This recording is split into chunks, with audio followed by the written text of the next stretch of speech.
Hi everyone. Today is our first mini lecture in History 115G. These are going to be a series of short screencasts. The longest they can run is 15 minutes, so the short part you understand. And they're going to be my voice over a PowerPoint. So you can go back, listen to something later. They are not going to be exactly like regular lectures, but they're designed to, in some cases, set up the week's readings and topics, and in other cases, maybe walk you through how to interpret a particular kind of source. So this week is for you to get used to uploading them, watching them, noting down any thoughts you have about them, and please feel free to send any comments to me. So today we're going to start looking at the 1920s, which was in many ways a really dramatic break with the past. The 20s really signaled a turn away from the political upheaval and ferment of the progressive era that we covered back before break. In the 20s, following, of course, on the heels of the Great War, there tended to be a much more individualistic ethos, politically and personally. Following some initial post-war panic, the 20s would be, as is noted on the slide, an era of increased prosperity. Not for everyone, certainly, but a lot more people would be able to participate in the middle class and have access to exciting new consumer goods and services and leisure, as opposed to the really stark polarization during the late 19th century. So how does this come about? A lot more Americans are earning more money. They're sharing in a national economic boom. They are living increasingly or working increasingly at jobs that have more limited hours. Again, there's plenty of crappy exploitative jobs out there, but a lot more people are working 40 or 50-hour weeks, and that means they have more time, not just to spend at home, but to socialize with people and go out, hard though that is to imagine for us right now. So they're sharing in this national economic boom. And another part of this whole situation is continuing of urbanization, as we've talked about already. 1920, in fact, would be the year that the census showed for the very first time more Americans living in cities, or at least medium-sized towns, than in rural areas. And to us, this seems pretty logical, but to many Americans at the time, this was a huge deal, because it meant that living in a small rural area, being a farmer, these had been central to national identity, but that's really no longer true. And the big part of this that we're going to focus on today is that this meant participating in a national consumer economy and consumer culture. What that meant is that people, especially young people, were more likely to be reading the same magazines and books, shopping for the same mass-produced goods, listening to the same songs, like some that you'll be listening to later in the week, dressing in the same fashions, like flapper outfits, and seeing the same movies, another thing that I'll talk about in a bit. And so a new idea could sweep not just a region, but the entire nation with incredible rapidity. And ideas about personal attractiveness and sex, and especially courtship, or as it was evolving into dating, are at the center of this. So the 1920s is usually seen as the birth, or at least the mass dissemination, of modern advertising, meaning that if we look at ads from the 20s, they're not going to look identical to what we see today, but we'll recognize some of the techniques. So advertising accelerated social change in the United States. These ads, for example, all highlight attractiveness in one way or another. They are focused on consumer goods, hosiery, stockings, powder and makeup for your face. Even a car ad is not about how useful the car is or how fast it will get you there. It's about kind of how sexy the car is. And the images we see in 1920s ads, again, in some ways predate the stuff that we're used to now because it focused overwhelmingly not just on beauty as someone's basic, most important asset, especially for women, but it really focused on the kind of techniques we're used to. There's a major focus on personal inadequacies. Now, what I mean by that is that in advertising from the 19th or even the early 20th century, the vast majority of ads would focus on things like, what does it cost? Where can you buy it? How do you use it? In what way is it going to be good at making you healthy or making your work easier? In the 20s, we see a massive shift to the kind of ads you see in this page here that are all about personal inadequacy. They focus, much as modern advertising often does, not just on how to be better, how to be more attractive and sexier and smell better, but on the downside of what if you're not? If you, for example, in the ad on the left, aren't using the right deodorant, no one is ever going to tell you why, but you will end up unloved and miserable no matter how attractive and pretty you are. So it's this hidden secret, and it plays on your worst fears. The one on the right is even more blatant. That's from around 1929, 1930. And the idea is, of course, nobody likes you because you have horrible breath. The middle one is a little less familiar, perhaps, that your nose is the wrong shape and you should correct it at home. Modern ads for plastic surgery probably play on this same sort of theme, though they're a little more modern, a little less direct.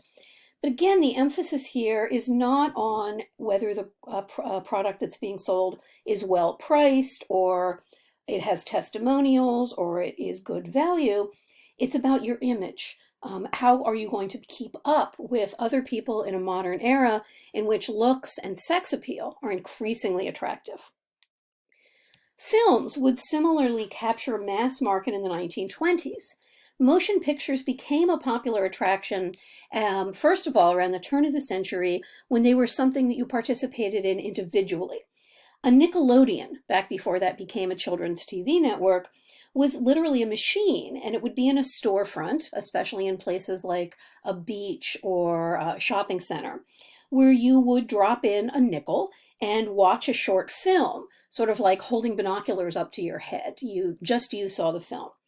By the 1920s, you instead have massive palaces. If you've ever been in a 1920s movie theater that's been updated or renovated, you can testify that they're absolutely gorgeous. So it becomes a place where people go together to participate in mass commercial leisure and amusement. As for the themes of a lot of 1920s movies, as they become a dominant form of popular culture, you can see how films, which are silent at the time, of course, often emphasized themes of sexual attractiveness and desire and outrageous, titillating behavior. Because they're silent movies, meaning that you follow the action and then occasionally there's a little title card that inserts dialogue or gives you information, you don't need to be literate in order to follow them. You don't need to speak English. You can follow them visually. And so they have very wide appeal and can unite viewers across ethnic, regional, and other divisions.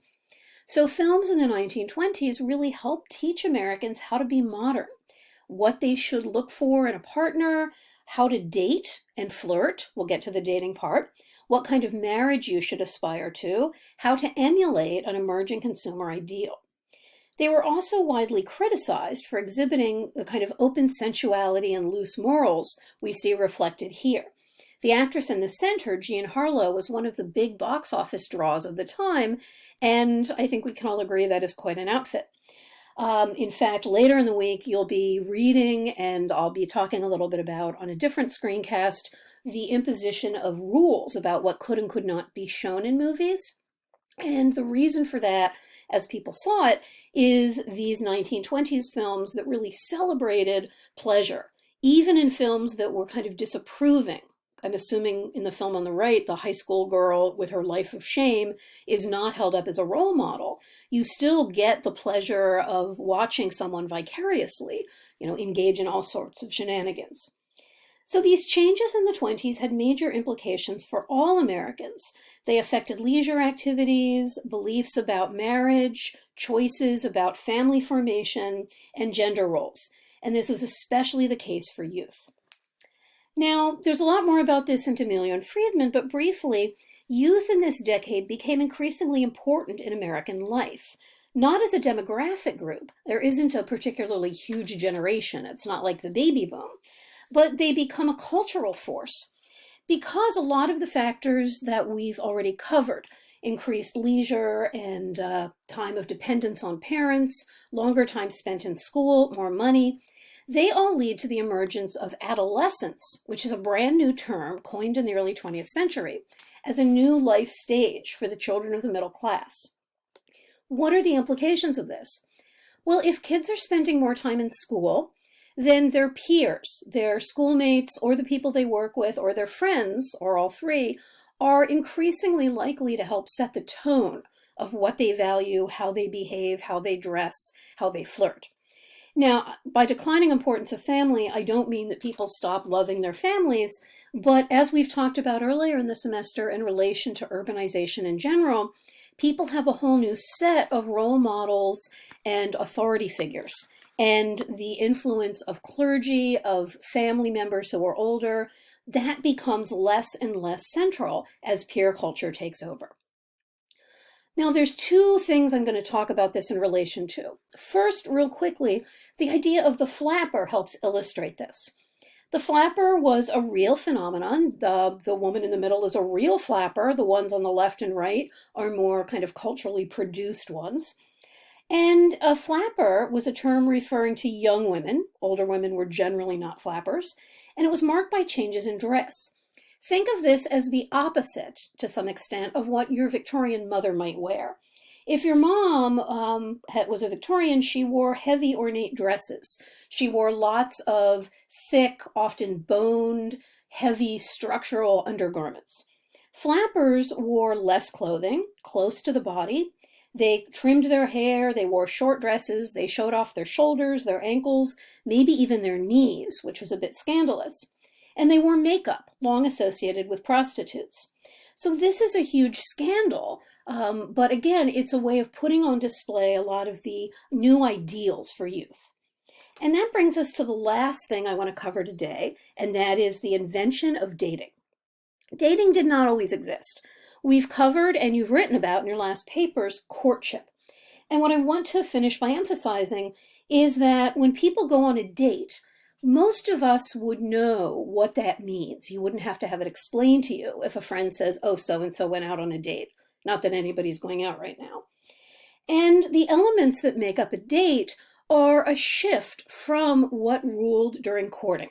I have them mapped out here. So in courting, you'll remember, the couple most often spends time in the female's home. If they're going out, it's generally to things that are low cost or don't cost, say a community festival or fair or a house party. The women's family and sometimes the men's family are likely to be around and observe. And if they're not, you're in a small town, everybody knows who you are. You don't get away with a lot without being observed. In dating, the couple is going to go out alone together. Sounds like an oxymoron, but think about it. If you go, even in a small town, if you go to a large darkened movie theater, there are less likely to be people observing you who already know you than in the earlier scenario. So you can be anonymous in a crowd or you're surrounded by your peers. So dating has a commercial, a consumer element. Dinner and a movie cost money, where bundling or hanging out by someone's fireplace or going for a walk do not. So dating is an economic relationship as well as an intimate personal one. That means that whereas courtship allowed for a lot of female control, you yell and your dad's in the next room, you report somebody and he gets banned, or maybe you have to marry him, which is less about female control. What happens under dating is you're away from the family. The guy is usually going to be paying because they make a lot more money or have access to cars, that sort of stuff, much more than girls. And that means that dating, as opposed to courting, has a greater element of control for the male partner in a heterosexual relationship. Finally, big element, courtship, as we know, is expected to lead to engagement and or marriage. It doesn't always, sometimes that goes wrong, but there's a limited amount of experimenting you can do before you have to nail that down. Dating, what does that lead to? In the eyes of a lot of parents, dating was dangerous as opposed to courting because it led to sex. Part of dating was, in fact,